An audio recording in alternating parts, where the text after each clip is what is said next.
I think about it, like mermaids.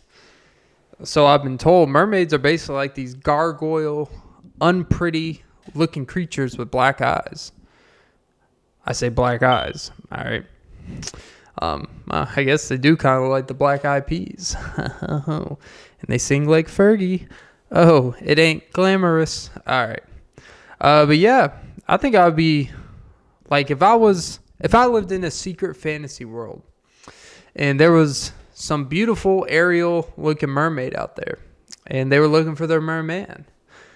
Even though it would be a pain in the ass in my hair, I would have to wear a hair cap all the time because, no pun intended, but the man's hair can get wavy. And because I'm a good greeter. But yeah. I think, look, I'm not a big under the sea type of guy with my breathing and asthma and skill set under wet conditions. But, I think I can, like Aaliyah would say, rock the boat. Can you get me high? I want to see you float. And R. Kelly just got transferred to another prison. But yeah. You gotta miss the 90s where you can marry a 15-year-old girl when you were in your late 20s. And guys are fighting like... Which actually reminds me of... Well, not reminds me, but the transition to Steven Crowder. So apparently he admitted, like, hey, yeah, me and my wife been going through a hard divorce because he's trying to get ahead of this video that basically comes out and talks about his wife and shows him talking to his 8-month-old pregnant wife and saying, I don't love you because you've never shown love for me. It's like... I don't know, she let you ejaculate inside of her and have twins. Maybe she didn't love you, but she let you do something that, and technically invites love. But I think it just goes to show what power can kind of do to someone. And he's a very conservative person, as everyone knows, and this is why when you hear people talk about their Christian values and they like to rely on these traditional Christian values as their baseline for everything to justify shit. Because even the video, it sounded so weird as someone who does believe in a lot of traditional things to say, you don't do wifey things for me. Like, what 40-year-old man says wifey?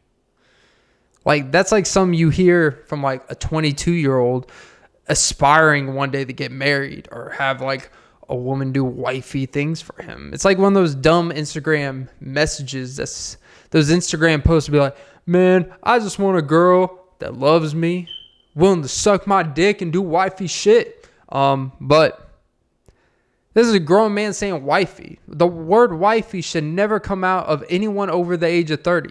That is just like a baseline rule of common sense. But what you see this is why I like when you hear, the weirdest part was in his admittance of he's been going through a divorce before this video stuff came out. Like the wordage he used was like, I picked wrong. It's like, this isn't my kid's fault. I just picked the wrong mother. It's like, it's not her fault. Sometimes things don't work, but I just picked a fucking bitch. But he didn't say that, but it's one of those things like, hey, there's no ill will, you fucked me over, but hey, there's no ill will whatsoever. It's like, man, it sounds pretty ill. You sound pretty sick to the point. But I've never been a big Steven Crowder fan, and anyone that kind of believes in that type of belief where they can't do anything, that man has never admitted anything. He's one of those people that no matter what you introduce or show, they are so stuck in a way of thinking because they've been rewarded in that way of thinking. And then we're surprised when they act a certain way in their real life towards people they quote unquote care about.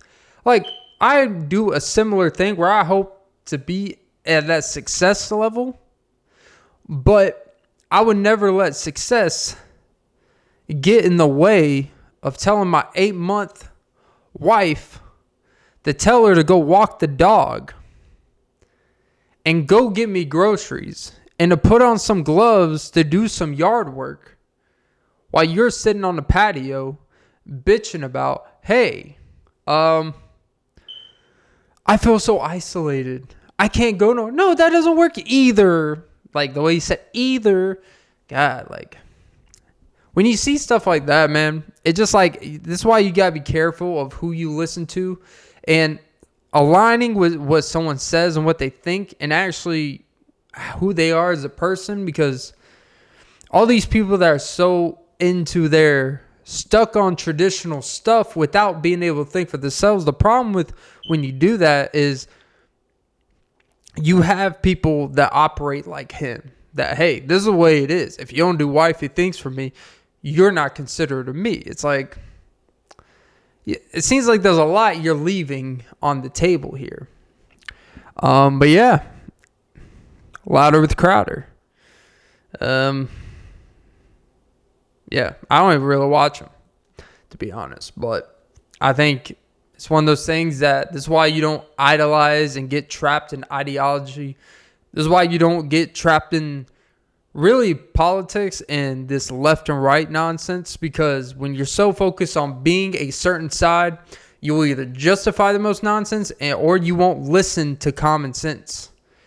And when you get into that dangerous territory, you get someone with the ego of him who truly believes that he's looking at a woman, tells her, I don't love you, as you're holding my 8-month-old child. Like, you haven't done anything for me. As she's literally has the belly the size of my new booty cheeks. But yeah, I don't even know what else to say. I think it speaks for itself. But yeah, welcome to episode 190 of the Often Be podcast with Clint Nelson. I'm your host, Clint Nelson. Don't forget to like, follow, comment, subscribe, hit the notification bell on all apps. But most importantly, ladies and gentlemen, don't forget to suck some titties, especially if they're 8 months pregnant, because those milkers are milking. I can't wait to suck my 8-month-old pregnant partner's titties. Oh, that would be a day. Well, I don't know. Maybe you should actually preserve that for the baby. Actually, I don't even know if while they're pregnant, do they actually lactate? Or do you only start producing the milk after you have the baby? Or does the milk tits, the milk in the tits, does it start producing during the pregnancy? I don't know. It's like, hey, this is the last time I could be your baby until we have a baby, because then I can't be a baby no more.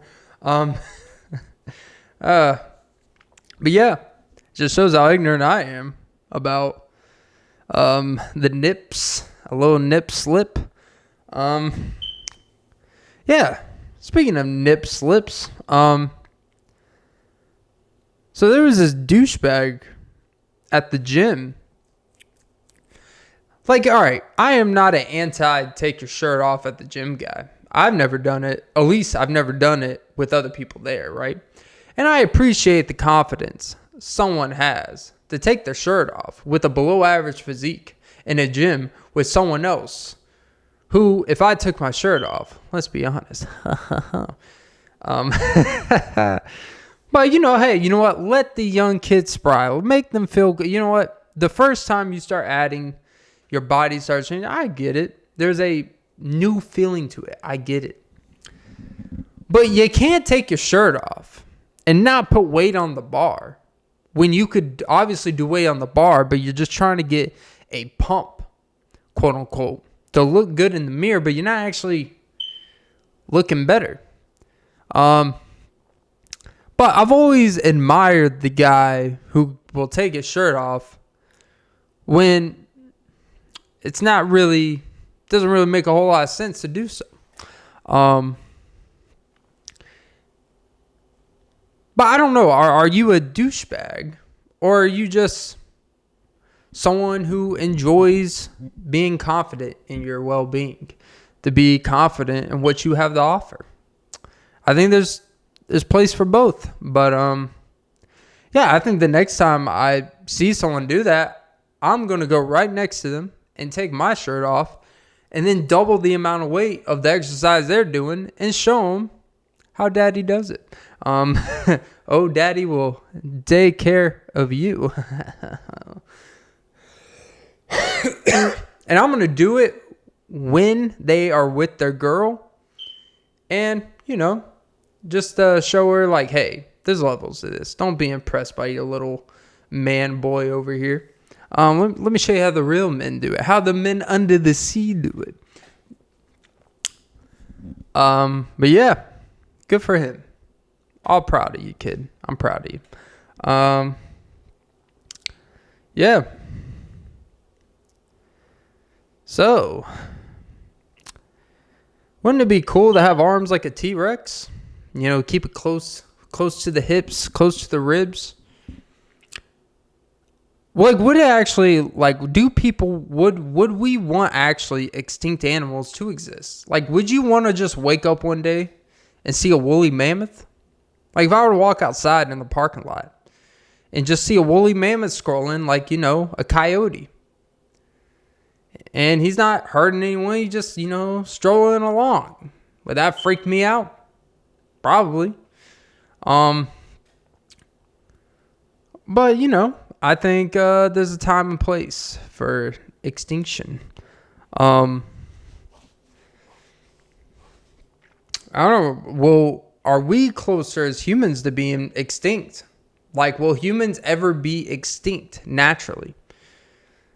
It'd be kind of hard, being the fact there's a lot of us, 7 billion of us. Typically there's a numbers going down aspect over time, which why an animal becomes distinct in climate and survival. It's we literally have cannibals, and we are growing at a rapid rate. We are having kids less than ever, but somehow we are growing at a rapid rate. There's a lot of things that don't make sense.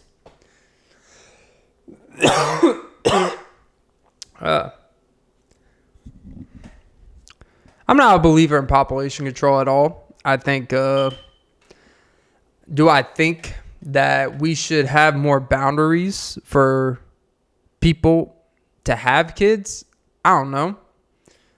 Do I think that the amount of kids you should have should be based off your income level? I think ideally people should just be more smart about that, but that's not realistic.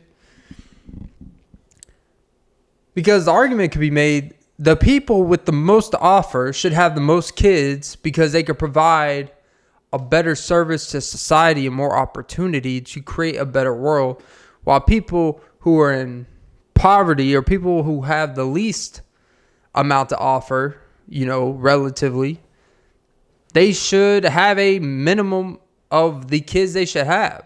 Should there actually be where even if you want your child, if the government or child services says you can't afford to take care of your child, should they be taken away from you? There's an inhumane aspect of it that's hey, that's not right, because, if she has a child and wants to keep it, they should have it. It's but child services, if it's really for the betterment of the child, then they determine that, hey, you're being put in a situation that you cannot take care of. People will say no matter what, it should always be the parent's choice. But at the same time, sometimes we have to come in and take it from you. Because, maybe we live in a we can do it by ourselves culture. And I think that we used to have a more tribalism, more they say it takes a village to raise a child. Well, we're more isolated than ever. We don't really we have less and less connections to people more and more isolated, less and less social, have less and less actual resources to be able to financially take care of a child and be able to provide a living without something going amiss. That's why typically the marriage aspect, going back to Steve, that's why that marriage aspect really typically is a better route for a lot of people, because it's a pretty simple, one person makes the money, other person takes care of a child, the child's all right, everything's taken care of, whatever. But it takes more than just one person it takes more than just a mother and a father to actually raise a child when you really think about it. Because a child is really influenced by everything they come across. Whether that's the school, the stuff they read, their friends, stuff they see, TV, now, the internet, social media, like everything influence a child more than direct contact. Most of the things we actually learn is indirect. No one directly very rarely do we actually go directly try to learn about something. Like typically we have to be force feed an algorithm, or we have to be shown an interest to be able to want to actually process something, or to actually have, because in order to develop an interest, some had to be introduced to you that you didn't expect, that made you interested and made you want to be more interested in the interest. It's like a big old synonym list in a dictionary. It's like, man, I like cats. I like felines. I like pussy. Hey, let me learn more. Everything is really indirect. And that's why it's very important. Like the people I've come across that are the most well-rounded people are people that have relationships and form relationships with like their uncles and cousins. Like not just the immediate family, but like kind of like the secondary immediate, like the uncles, the cousins. I don't know how you have like 9. I don't understand the family tree. But shake the tree a little bit. Branch out. Leave you on red all the time. I don't even have like most of my secondary family's phone numbers. Like, now I think about it.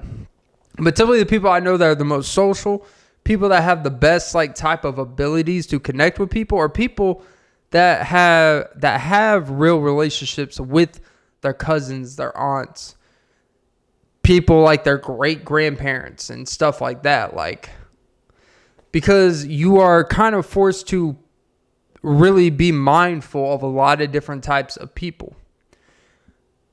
And more than just the way, because people don't just raise their kids the way that they think. Like, it's all passed down, and then they change a few things and add their ways of being original to them, but they had to learn the base and commonalities from their lineage of parents. So, that's why everything's kind of like passive and indirect. I don't know why I'm talking about this. I'm not a parent. I'm unqualified, but I'm daddy in some ways. Oh, daddy, oh, buttos. She said I would stick 'em, but next thing you know, there's something else I'm lick 'em. I remember the first time actually I learned about the song Becky.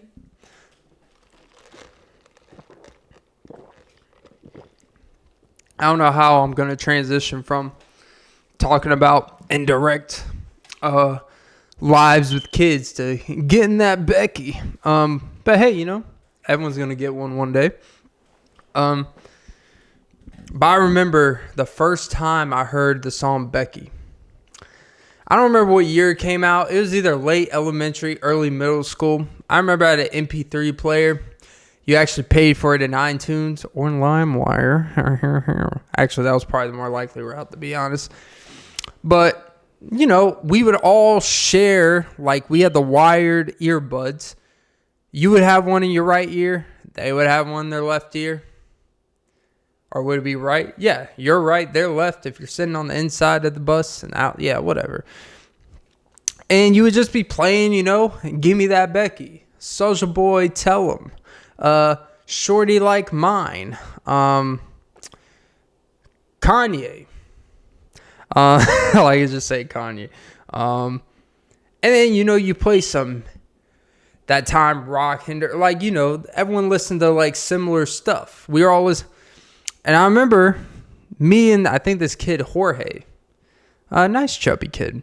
And we were just playing like every day. We would sit on the bus, third seat to the left when you enter. And we just play music because we were near the end of the bus route. We always, it's like if you're one of the kids that always live near the end of the bus route, you always like sit near the front. You always gravitate to like the other kids that live, I think honestly, typically people gravitate and sit next to people on the bus where they are closest to where they live when they get off the bus. So me and Jorge, I remember the song Becky came out. I was like, I was like, how do you give a Becky? Why is he trying to give? Why is he asking for Becky? Essentially. And I was being like, I didn't understand. And he looked me dead in the eyes. He took his earbud out and he looked at me. He's like, no, he's not actually talking about a girl named Becky. He's talking about receiving a blowjob from a girl. And I took my earbud out like, what's that? He's like, that's when a girl puts her mouth on your ding dong. His exact words. And I was like, huh. That sounds like it'd be pretty good. And that's why you learn about indirect communication. And that's when you learn that a lot of music is actually made for young middle schoolers or high schoolers, but they package the song in a way to make it processable, to make it accessible, where they don't put it in the title, but it's a reference to something that adults will get, but the kids can listen to the song and enjoy it, and they may or may not know what they're talking about, but they just like the song. And that's the day I learned about Becky. I think I've only met a couple Beckys in my life. Yeah, I don't know. I guess if you name your kid Becky at this point, the kid's asking for it. Imagine if your name is Becky and giving Becky is your weak point. Oh, Clint, you're such a fool. It's okay if it is. It's not the biggest deal in the world. Someone will still love you. Just not as much as someone that does. It always fascinates me when someone says, I've come across one girl, no pun intended. I've come across one girl in my life that literally said she doesn't give head, right? Sorry, this pod just turned sexual and graphic. Hopefully no one under the age of, 24 is listening to this. But it always fascinates me when someone in the bedroom would say they don't do the main stuff. It's one thing you don't want to try to, that's fine. You don't want to try to, getting fist in the asshole upside down with a banana out of your ear hole. I get it. That's a little bit too much. You don't want to get tied up with a bandana across your eye where you don't see what's happening. Makes sense.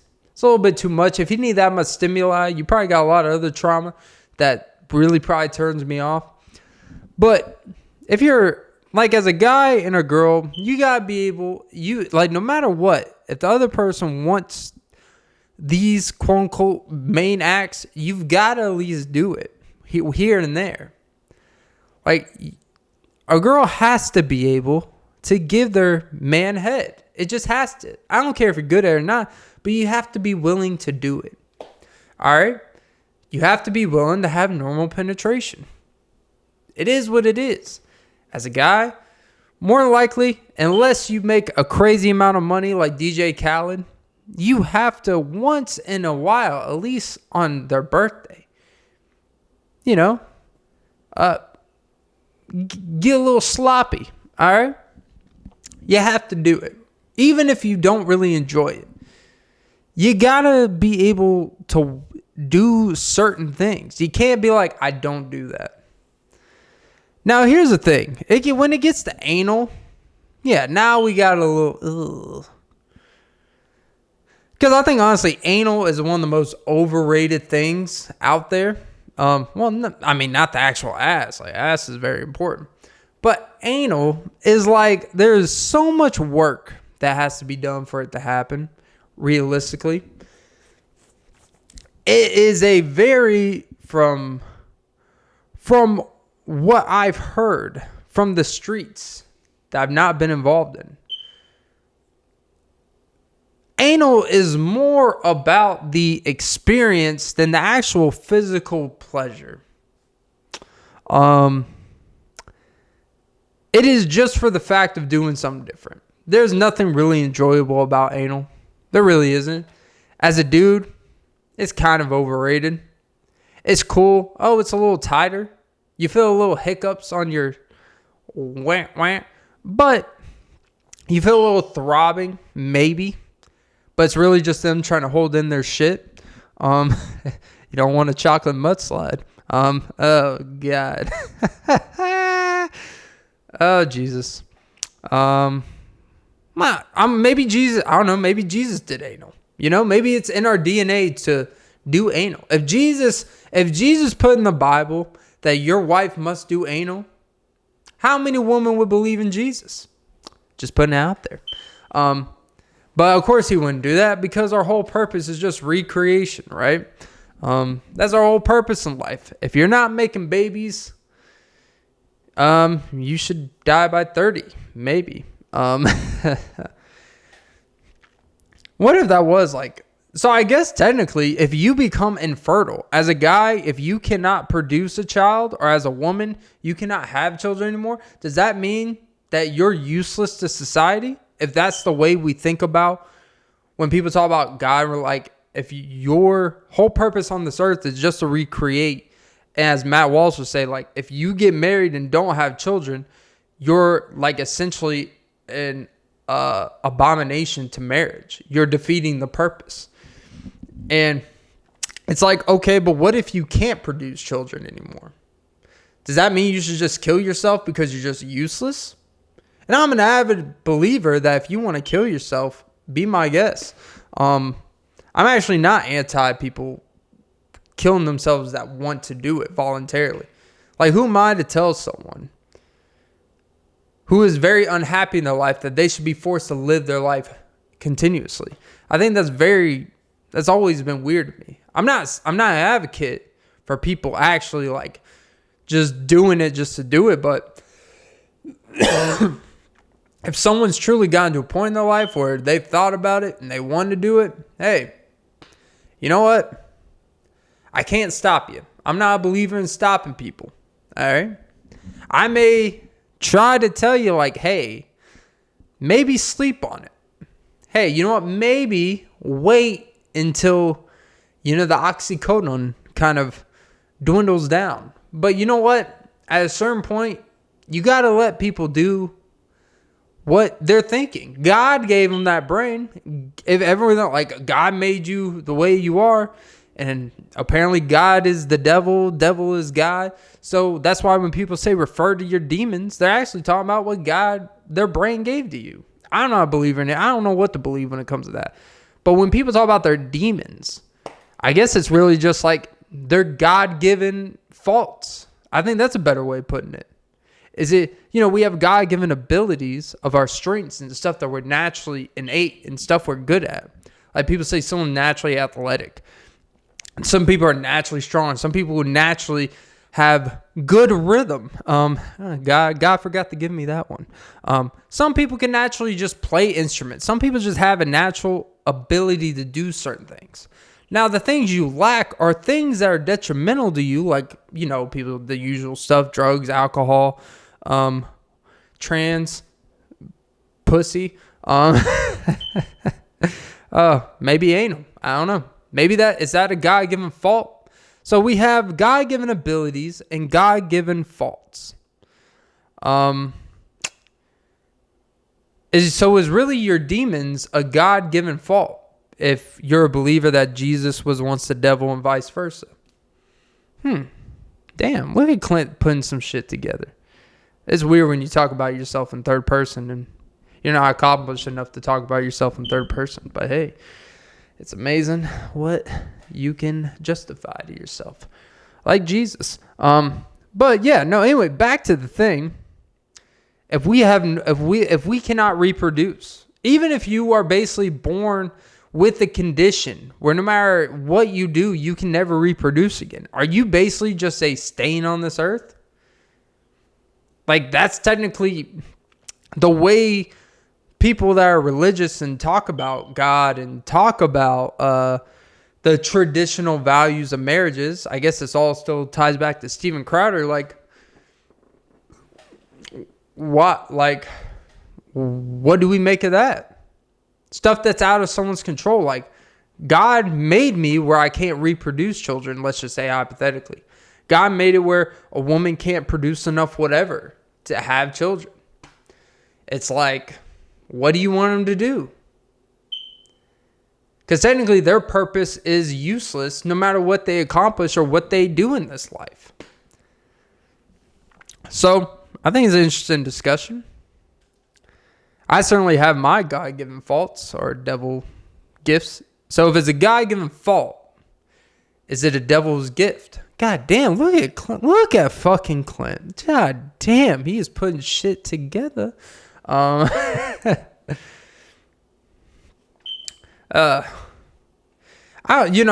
only reason why, like, I can never, like, I would have a hard time ever selling my soul if I were to ever become, like, famous or ever get into a profession that involves doing that to progress in that, if you're a believer in, like, Hollywood and stuff like that, is that, like, I would be at these ceremonies watching these people, like, bow down to these 60-year-old, like, ugly-ass nymphomaniacs, and I would just start laughing at these people. Like, you guys, like, can actually follow through with this with a clear mind?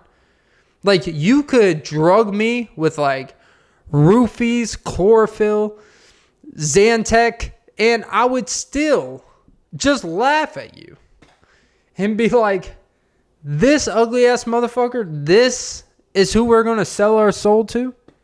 But of course, there's always this indirect things of selling your soul. I don't know. Like, I tell people roll my eyes when I hear a lot of that stuff, but I understand that there's a real thing about it. It exists, but I think a lot of that stuff is really like, it's a lot of brainwashing. It's all in your head. Like, you can't actually legitimately take a soul out of someone. You basically take someone's incentive to have a goodwill about themselves by breaking down someone and putting someone in a public detriment of perception. And that's really what selling your soul is. It's not this literal selling. It's not literally someone taking my soul out like on Scooby-Doo and then putting all in a big old potion bucket and like, hey, Scrappy-Doo. And now like Velma is Shaggy and Shaggy is Fred. And actually Shaggy was Daphne and Scooby is, I think Scooby was still Scooby. Oh, Scoobs.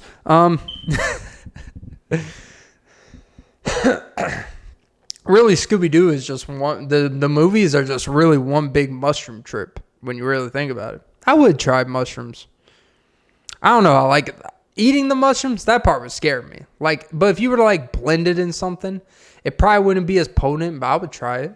But yeah, I don't know. Like, I would have a hard time selling my soul. Like, I barely have soles in my shoe. All right, that was corny as fuck. That's why they stink. But,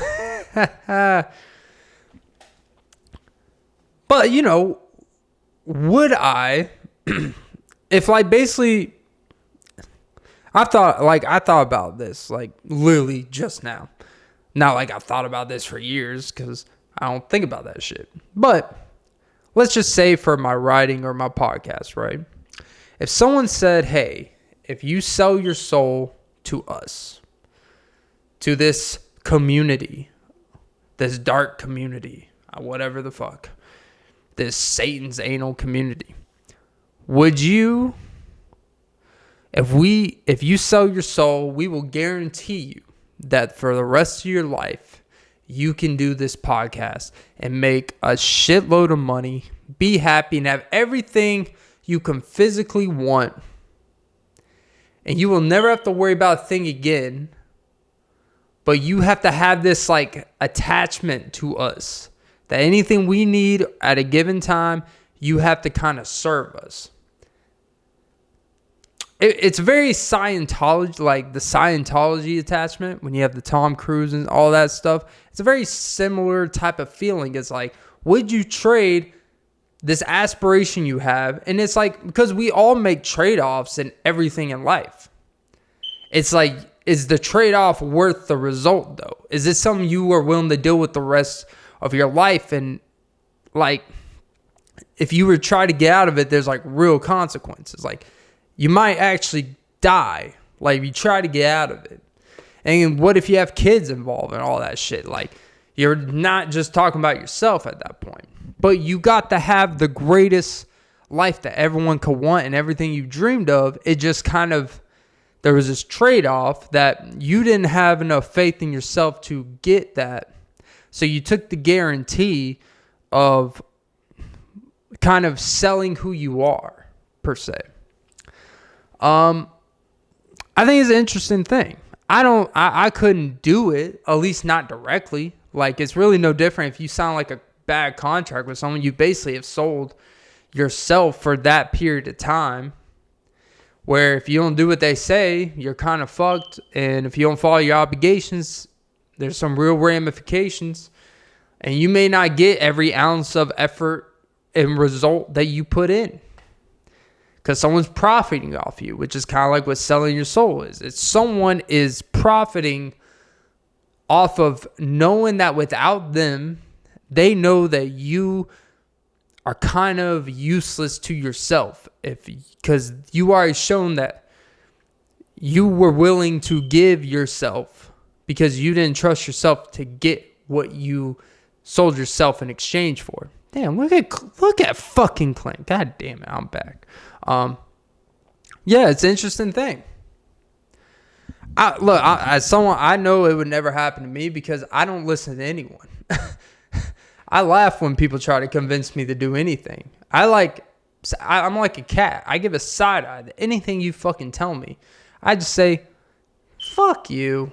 Like, I almost smacked the shit out of someone I worked. I shouldn't say that on this show. Look, man, I've been on edge a lot. I've almost smacked a few people. Like, I don't know. If you've ever been like, as a dude, I would say, if you've ever been like, quote unquote, through different phases where you are just on edge. And when you hear that word on edge, all dudes know what I'm talking about, where it's like the slightest thing, especially like specific a dude can say, or like a little undertone of a smart ass trying to question what you're doing or something, or try to give you some direction in something when you feel like they don't know what the fuck they're doing that well. When you've been on edge, you're basically like, it's on site, as the kids say. It's on site. Like, where it's so on site, you wouldn't even care if like you lost your job, you lost everything, because in that moment, you just wanted to give them something. And some people just bring that out of you. Like, they bring that succulent, suck the shit out of your energy type of feeling. And there's when you are in that mode of being on edge, man, like, I don't know how to describe it. Maybe I'm just that fucked up sometimes. But when you were on edge, like, the slightest fucking things just make you want to put someone's head in a microwave and absorb all the radiation, and their face look like a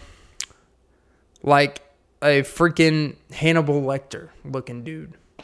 Like you don't want to actually like hurt someone, but you want them to feel that if you continuously do this small shit, that when I'm in a normal phase of mine, I just let go.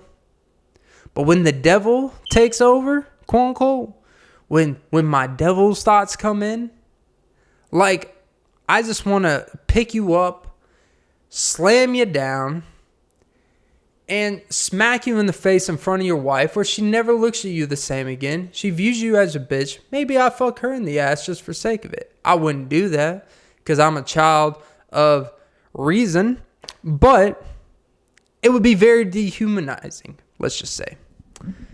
Because, it'd be the first time she's felt something in a while. But no, seriously. When you are on edge, you just like... I probably sound like a serial like killer right now. I ain't gonna lie. Well, it runs in the family.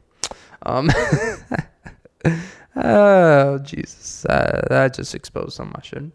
But look, when you are on edge, and I think actually, I will say, I think it's a very important quality for people to have.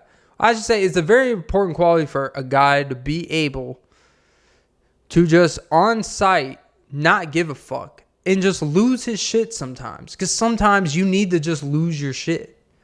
Still be in control of your shit, but sometimes you got to be willing to lose it. Look, it's a hard world out here. But sometimes you just got to elbow a motherfucker when they try you day in and day out with their small idiosyncrasies. When they try to be like, oh, see, I told you. It's like, oh, really? You told me? Oh, really? Or maybe you're just a little bitch that can't pick it up yourself. How about that? Sorry. Touch your food again, and you'll be a mashed potato, my friend. I'm a fool. But, you know, you smell like pity the fool. I ain't gonna lie. I told this dude to shut the fuck up the other day, and it felt great. And I don't take pride when I, like, kind of snap a little bit. But I told this man to shut the fuck up. And I felt because, you know, some people, they just, like, fucking, they just do some shit where they feel like they got to be in control. They got to take over, whatever it may be. It's like, shut the fuck up. Don't tell me how to do something when I'm in the process of solving the problem I'm trying to do. I fucking hate that shit. If I'm solving a problem, let me fail at solving the problem before you try to correct the problem when you are the reason why the problem is the fucking problem. But yeah, I told this kid to shut the fuck up. Not kid, he's like 20 something. But I told this man, this young boy man who, you know, I may send him an apology. I may like apologize to him because I don't like being a dickhead to people. But when I apologize to him, he's going to get a basket of deodorant. Because I swear to God, if he doesn't wear, if I am around this man one more time and he smells like my underwear after I come, sweat, and go to the gym 3 days in a row in it, I'm going to smack him unlike the father who refused to smack him. All right? God damn. God, he annoys the fuck out of me. But hey, he means well. That's all that matters. As long as you mean well, you get away with a lot of stuff. It's where we live in. Oh, it's all about the intention. It's like, it's not just about the intention. Sometimes the result fucking matters too. Jesus, this is really off. This is really off and beaten today. I don't even know what I'm talking about anymore. I kind of got off subject. I haven't even looked in the camera. Like, you know, you get in the zone, you don't even look directly at who you're talking to or what you're talking to. You just start looking around and fucking getting into it. Like, yeah. Get in the zone. But yeah. That is life. But other than that, I mean, life's pretty good. Yeah. What more can you ask for? You got Wi-Fi. You got a fridge full of fridge stuff. You eating quality food. You take care of yourself. You shower. You have a side hustle, as the kids say. Is this a hustle? I don't know. I hate that term. It's a hustle. Hustle sounds like you are doing some extra. And you're like running. But you're not really like going full force at it. It's like if you're not going full force at it, it's not really a hustle. You're more just like jaywalking. I consider this my jaywalk. Like, I take it serious. And I don't really follow the lights. I don't really follow if it says to walk or not. I just kind of do what I want to do and ignore conventional wisdom and just go at it. But yeah. I think I might just leave it there. But yeah, that was episode 190. Ooh, that was a pretty good episode. Devil selling his soul. Selling your soul to the devil. God was once the devil. One to smack the shit out of some people. Being on edge. Steven Crowder. Is all we're useful for is reproducing. I don't know. Just so some thoughts out there. All right, that was episode 190 of the Off and Be podcast. Don't forget to like, follow, comment, subscribe, hit the notification bell. But most importantly, ladies and gentlemen, don't forget to suck some titties. Yeah, and I guess she's lactating. But yeah, have a great day, or night, or morning, or, if you don't identify time and you're very fluid in your time, do what you gotta do. All right, I'll see you.